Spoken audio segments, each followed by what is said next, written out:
ഭാവിയിൽ വലിയ രീതിയിലൊക്കെ വിജയിക്കാൻ സാധ്യതയുള്ള പല ബിസിനസ്സിൻ്റെയും ഒരു ഭാഗമാണ് പരിസ്ഥിതി സൗഹാർദ്ദം എന്നുള്ളത്. അതെ, ബിസിനസ്സിനെ എൻവിറോൺമെന്റ് ഫ്രണ്ട്ലി ആക്കുന്നതിനെ കുറിച്ചാണ് ഇന്നത്തെ വീഡിയോ. ഞാൻ സയ്യിദ്, ബിസിനസ് ടെക്നോളജി എന്ന വെബ് സീരീസിന്റെ മറ്റൊരു അധ്യായത്തിലേക്ക് എല്ലാവർക്കും സ്വാഗതം.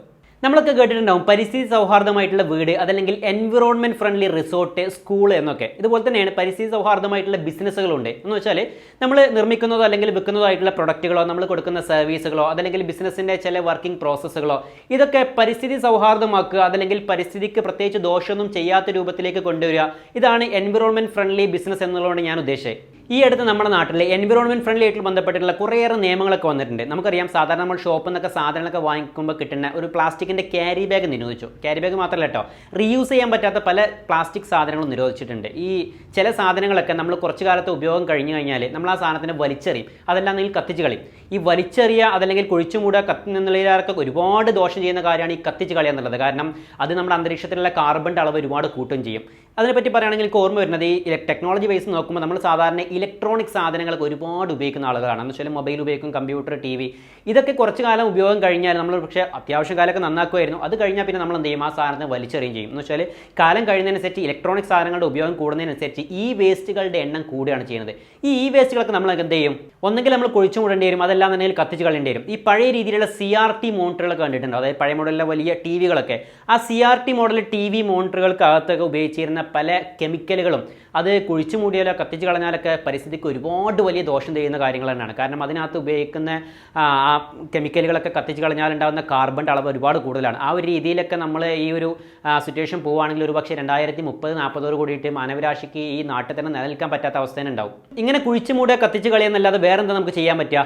റീസൈക്കിൾ ചെയ്യുക എന്നുള്ളൊരു പ്രോസസ്സ് ഉണ്ട്. എന്ന് വെച്ചാൽ ഇതിനകത്ത് ഉപയോഗിച്ചിരുന്നതിൻ്റെ കെമിക്കലുകളും പ്ലാസ്റ്റിക്കുകളും എല്ലാം റീസൈക്കിൾ ചെയ്തിട്ട് വീണ്ടും മറ്റൊരു പ്രൊഡക്റ്റിന് വേണ്ടിയിട്ട് ഉപയോഗിക്കുക എന്നുള്ളതാണ് മറ്റൊരു വഴിയുള്ളത്. പക്ഷേ നമ്മുടെ നാട്ടിൽ ഏകദേശം പ്രതിവർഷം 5 കോടി മെട്രിക് ടൺ സാധനങ്ങൾ ഉപയോഗിച്ച് തീർന്നിട്ടുണ്ടെന്നുണ്ടെങ്കിലും അതിനകത്ത് നിന്ന് 12.5% മാത്രമേ റീസൈക്ലിംഗ് പ്രോസസ്സിന് വിധേയമാകുന്നു എന്നുള്ളതാണ് കണക്കുകൾ പറയുന്നത്. അതിനകത്ത് നല്ലൊരു ബിസിനസ് ഓപ്പർച്യൂണിറ്റി ഉണ്ട് കേട്ടോ. എന്ന് വെച്ചാൽ ഇതുപോലെ ഉപയോഗ കാലഘട്ടം കഴിഞ്ഞിട്ടുള്ള പല സാധനങ്ങളും കളക്ട് ചെയ്തുകൊണ്ട് ആ സാധനങ്ങൾ വീണ്ടും റീസൈക്കിൾ ചെയ്തിട്ട് അല്ലെങ്കിൽ മറ്റൊരു പ്രോസസ്സിലൂടെ ഇത് മറ്റൊരു ആവശ്യങ്ങൾക്ക് വേണ്ടിയിട്ട് ഉപയോഗിക്കുക എന്നുള്ളതും നല്ലൊരു ബിസിനസ് ഓപ്പർച്യൂണിറ്റിയാണ്. എന്നാൽ ഇത്തരം ഈ വേസ്റ്റുകളൊക്കെ നമ്മുടെ നാട്ടിൽ നിന്ന് പാടെ തുടച്ച് ഒഴിവാക്കണമെന്നുണ്ടെങ്കിൽ സാധാരണ ഇലക്ട്രോണിക് സാധനമൊക്കെ ഉണ്ടാക്കുന്ന കുറേ കമ്പനികളുണ്ടല്ലോ, സാംസങ്, ആപ്പിൾ പോലുള്ള പല കമ്പനികളും. ഇത്തരം കമ്പനികൾ തന്നെ മുൻകൈ എടുത്തിട്ട് നമ്മുടെ നാട്ടിൽ നിന്ന് ഉപയോഗ കാലഘട്ടം കഴിഞ്ഞിട്ടുള്ള പല സാധനങ്ങളും കളക്ട് ചെയ്തിട്ട് അതിനെ റീസൈക്കിൾ ചെയ്തിട്ട് വീണ്ടും അതിനെ മറ്റൊരു പ്രൊഡക്റ്റിന് വേണ്ടി ഉപയോഗിക്കാൻ കഴിയുന്ന സംവിധാനങ്ങൾ ഉണ്ടാക്കുമ്പോഴാണ് കറക്റ്റായിട്ട് നമ്മുടെ നാട്ടിൽ നിന്ന് കൂടുതലും ഈ വേസ്റ്റുകൾ മാക്സിമം ഒഴിവാക്കാൻ കഴിയുള്ളൂ. അന്തരീക്ഷത്തിൽ ഈ കാർബണിൻ്റെ അളവ് ഒരുപാട് കൂടുന്നത് പരിസ്ഥിതിക്ക് അത്രയും വലിയ ദോഷം ചെയ്യുന്ന സ്ഥിതിക്ക് പ്രത്യേകിച്ച് ഇന്ന് എല്ലാ രാജ്യങ്ങളും അതുമായിട്ട് ബന്ധപ്പെട്ടുള്ള പല രീതിയിലുള്ള പ്രവർത്തനങ്ങളും പല രീതിയിലുള്ള പദ്ധതികളും ഒരു മെയിൻ അജണ്ട ആയിട്ട് എടുത്തിട്ടുണ്ട്. പ്രത്യേകിച്ച് യൂറോപ്പിലൊക്കെ ഇതിനൊക്കെ സ്ട്രിക്റ്റ് ആയിട്ടുള്ള പല നിയമങ്ങളുണ്ട്.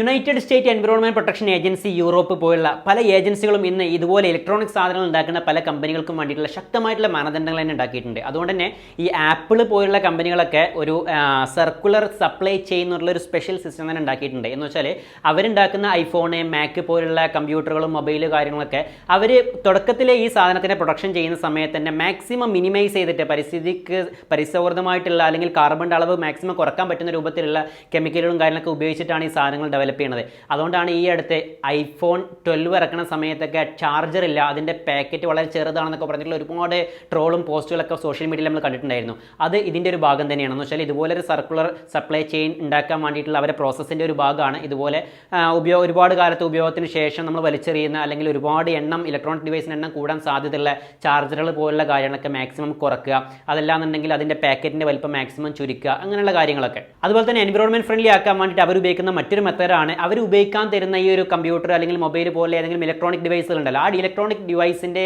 ലൈഫ് സ്പാൻ കുറച്ചുകൂടെ കൂട്ടുക എന്നുള്ളതാണ്. അതായത് കുറച്ചുകൂടെ കൂടുതൽ കാലത്തേക്ക് ഉപയോഗിക്കാൻ പറ്റുന്ന തരത്തിൽ ആ സാധനത്തിനെ നിർമ്മിക്കുക എന്നുള്ളതാണ് മറ്റൊരു പ്രധാനപ്പെട്ട കാര്യം. എന്നാൽ ഇതൊക്കെ കഴിഞ്ഞിട്ട് അതിൻ്റെ എൻഡ് ഓഫ് ദ ലൈഫിൽ, അതായത് നമ്മുടെ ഉപയോഗം മാക്സിമം ഉപയോഗിച്ച് തീർന്നതിന് ശേഷം, അതായത് ഐഫോൺ അല്ലെങ്കിൽ മാക്ക് എത്രത്തോളം കാലം ഉപയോഗിക്കാൻ കഴിയും അതൊക്കെ കഴിഞ്ഞതിന് ശേഷം നമ്മൾ ഈ സാധനത്തിന് അവർ ഔട്ട്ലെറ്റ് വഴി വീണ്ടും അവർ ഈ സാധനത്തിനെ കളക്ട് ചെയ്യും. അവർ വീണ്ടും അവർ നിർമ്മിക്കുന്ന സ്ഥലത്ത് എത്തിച്ചിട്ട് അതിനെ വീണ്ടും റീസൈക്കിൾ ചെയ്തിട്ട് അതിനെ വീണ്ടും റിന്യൂവബിൾ ആക്കിയിട്ട് അതിനകത്ത് എത്രത്തോളം സാധനങ്ങൾ വീണ്ടും തിരിച്ചെടുക്കാൻ പറ്റും ആ സാധനമൊക്കെ എടുത്തിട്ട് വീണ്ടും അടുത്ത ഐഫോണോ മാക്കൊക്കെ ഉണ്ടാക്കാൻ വേണ്ടി വീണ്ടും അവർ റീയൂസ് ചെയ്യുന്നതാണ്.